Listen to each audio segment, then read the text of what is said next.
Hello and welcome back to my YouTube channel. In today's video, I want to show you how you can start your YouTube channel.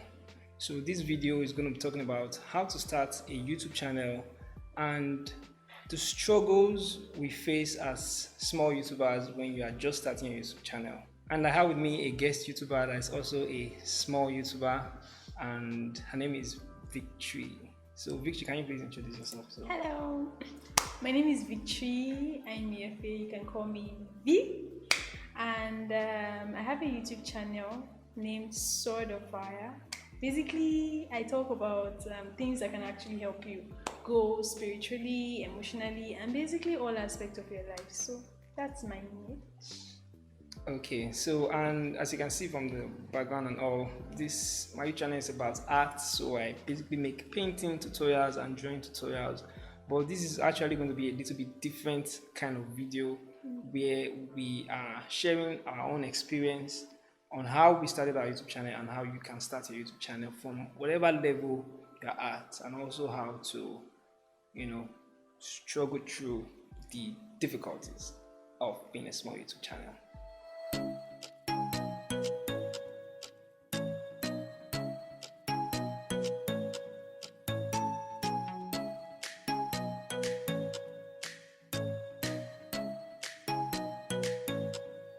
Okay, how to start up a YouTube channel. Now, if you are watching this video and you intend to start up a YouTube channel in 2021 and you're still trying to consider whether or not to start up that channel, what I'm going to say to you today is get started. Get started. Now, I understand you might not have the resources you want, you might not have everything you need. Some people are actually waiting to get a DSLR camera, some are waiting to get a laptop. When I started, I had no camera. I was using Techno Spark phone.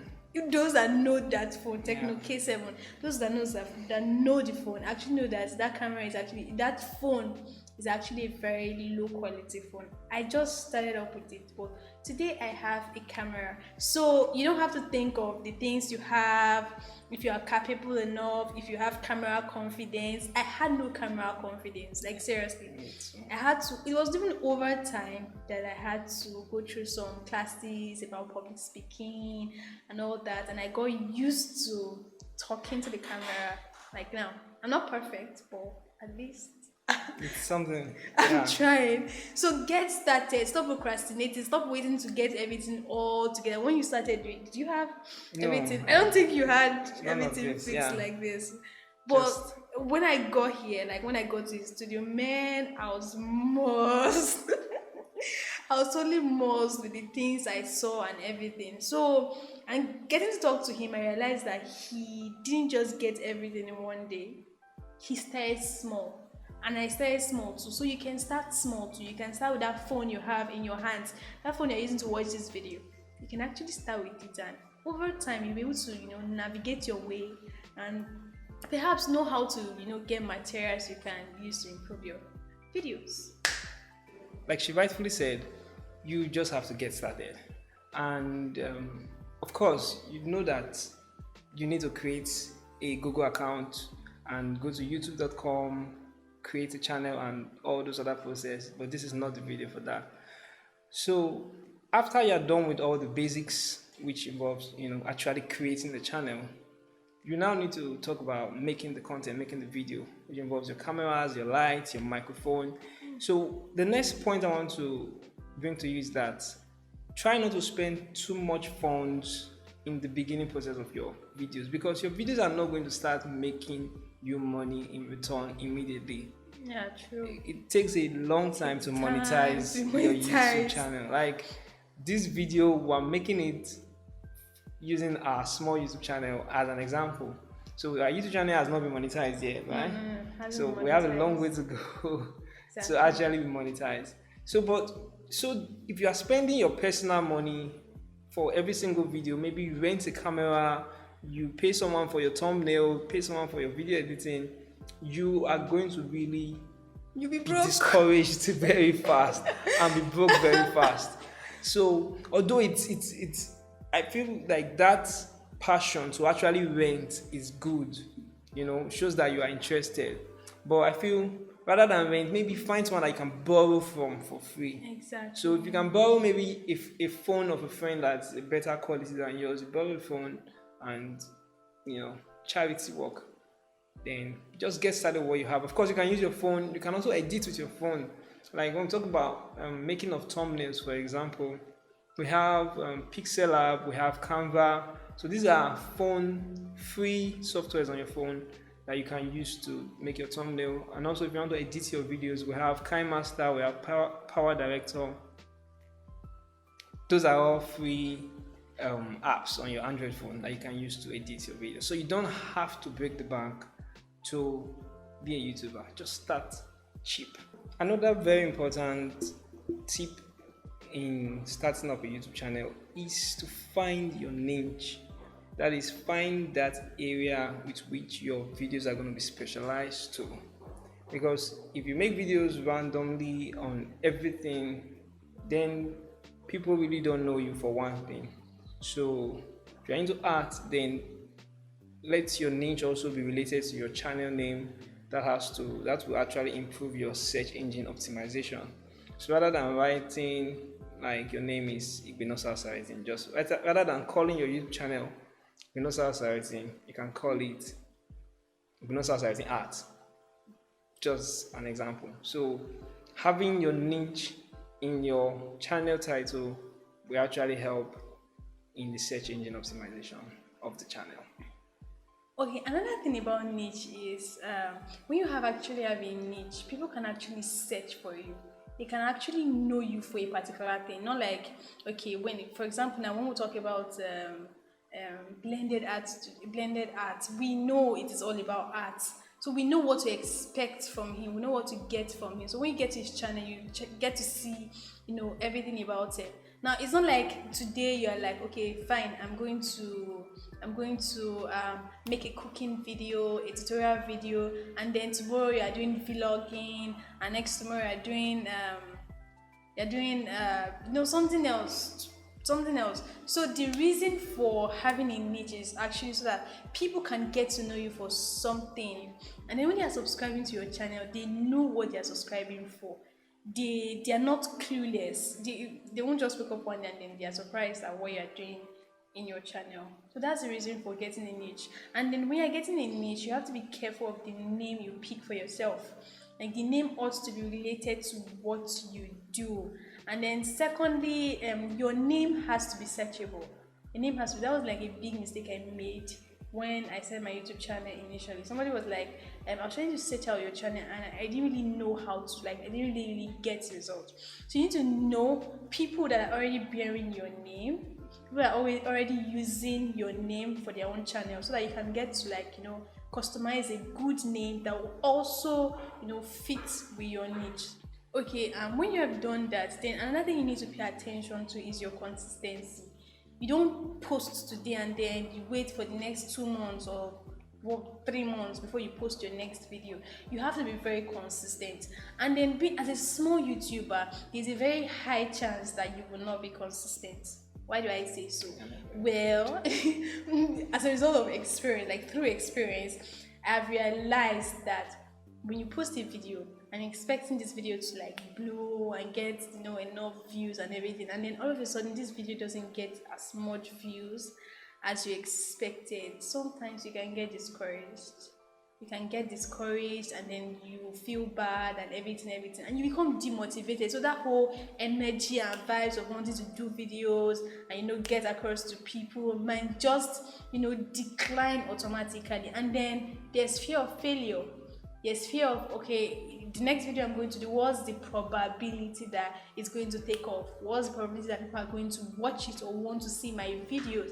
So these things, if you don't actually put a check to these things, you might actually just get discouraged. And when you're discouraged, there's one thing that happens: your consistency gets affected. So like she rightfully said, your motivation and your consistency, they go hand in hand. And one thing I find to also affect my motivation is the kind of YouTube channel that I observe or compare myself to. Now, it's one thing to have a big YouTube channel that you aspire to be like.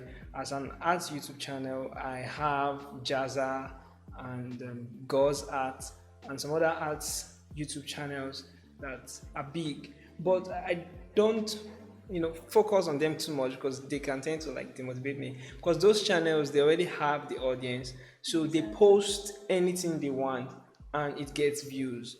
But a small YouTube channel cannot start copying a big YouTube channel in their titles and the kind of content they are posting, because that's not what they're supposed to begin with. So what I recommend is two things. One, find smaller YouTube channels that are also doing well. Maybe they have 10K, 200K, between that range of subscribers, so you can see that they are doing well. That way you can kind of compare and see what you can take from them because they are around your level. Then also, you can also, those your big YouTube channels, you can go to their previous videos like years back and see what they did when they started to actually get to where they are. So rather than learning from what they are doing at the moment, you can learn from what they did in the past to apply that to your channel. Another thing, you cannot be on 200 subscribers and then you're going to check somebody that is on 2 million subscribers. You're just going to get discouraged. There's no how you'll be able to learn from it, unless, like he said, to go back to their previous videos where they started. Like recently, there was this lady that actually blew, and then I was based on people analyzing her channel. They said she blew through one particular video, but in my mind I was like, there's no way she could have blown just with this video. So I had to go and check back, and while checking everything, I realized that she actually did a collaboration with a very big YouTuber, and then that collaboration was very awesome. So because it was awesome, people were like, oh my god, I like this girl, I'm going to your channel and I'm going to subscribe to you. So I realized that it was not just that video, because most persons were saying it was that video, but then it wasn't really just that video, even though that video contributed. But then I realized that when she was still small, as at then she had just, I think, 2,000 subscribers. And then after that particular collaboration she did with somebody, it blew her before the major video that actually, made her known. Okay, still talking about the aspect of motivation. One thing I feel is when you are doing what you love on your YouTube channel, that is, if you are making a YouTube channel about, let's say me for example, making a YouTube channel about celebrity gossip, I won't be consistent because I don't like celebrity gossip. But if, like, I know I draw every day, so I might as well just document the process on YouTube. So whether or not my YouTube channel actually grows, I'm actually happy doing the content. So that's one thing that keeps me consistent in making videos, because I'm actually doing something that I enjoy doing. So you're not just doing it for money alone. So whether the money comes, whether the views, or even if it delays and comes in 2 years, I'm cool. You're already cool with so I know, you like. So I know that I'm sticking with this channel for as long as possible. So I might as well put in more effort into it. Okay, another very important thing you need to know when starting a YouTube channel, especially when you are not so rich financially, is in your equipment. Now we know you need to get a camera if you can afford it, get a microphone if you can afford it. I personally use a very cheap microphone. I use this Ahuja pin mic. It's about 5,000 naira, and sometimes I make use of a BM800 condenser microphone. That's about 15,000 naira. So those are not the most expensive, but you really don't need the most expensive. You just need to know how to optimize the slightly cheap ones. Then also for your lighting, which I feel is like the most important, you can make use of your own custom-made softbox lights, which just involves getting your lamp holders and bulbs. And if you want a tutorial on how to make a softbox light, you can ask in the comments. So I make use of majorly things I design or build myself. So for the backdrop, I make use of some LED strips to create the mode, the blue light you can see in the background. And so that's just that for equipment. Try not to choke yourself up with too expensive materials to begin with. If you even check, bigger YouTubers, they all started with smaller equipment. So I mean, when I see JAZZA, for example, when I see his YouTube studio. It's so big, it's so massive, and it's very intimidating. I'm like, oh, I need to get this and this and this. No, you don't. Like when I go to his old videos, I see that I use one camera, one crappy mic, and but it got the job done. So wherever you are, just try and make sure your content is more important than your gadgets. So content is king, as they usually say. Another thing you need to know as regards you being encouraged and for you to be consistent, you need to watch the people that surround you. You need to watch your company. If you are going to be a YouTuber, then you should have friends that are doing similar things with you. Now, not only will they tend to like encourage you, to keep doing better, they may get to, find they might even know how to navigate some things that you have no idea about. And so somehow through your association with them, you'll be able to have the knowledge to do something that they are doing. For example, when I started making videos, I started with some softwares like InShot and everything, but they were not so awesome. But I had a friend that actually introduced me to Adobe Premiere Pro, and through my association with him, and over time I met this young man, Android, that actually introduced me to a lot. He introduced me to OBS Studio, and oh my god, because I usually have issues with my sound whenever I make videos. There are usually sounds and everything, like unwanted noise from the background. So he just introduced me to it, and I was like, Moz, like it came out very well. The audio was so perfect, and I don't think I would have known this without actually associating myself with like-minded people. So if you want to feel encouraged, you need to get like-minded people. And just imagine the days you are feeling discouraged, you don't feel like doing videos, and then you see your friend actually just made a video, and then you watched it, you're like, oh my god, what am I still doing? And it's to encourage you to do something, because they're actually doing something. So if you surround yourself with like-minded people, then it's going to help you a lot to stay encouraged, and secondly, to be consistent with your work. Yeah, like the last video you just uploaded that you just showed me on your phone, I really love it. I'm really going to go and watch that. So I'm going to leave the link in the description so you can watch that too. Yeah. So watching, your fellow YouTuber do something and seeing how much effort they put into it, it kind of makes you want to put in some more effort yourself. Thank you very much for watching this video, and I hope you've been able to learn one or two things. Now, this was not a detailed step-by-step how to start a YouTube channel video, but this kind of showed you our struggles as a small YouTuber. So you can please encourage us by following our YouTube channel, subscribing to our YouTube channel. Yeah, Sword of Fire, link will be in the description below. Yeah, and to my YouTube channel, Blended Art Studio. So until next time, we'll see you again.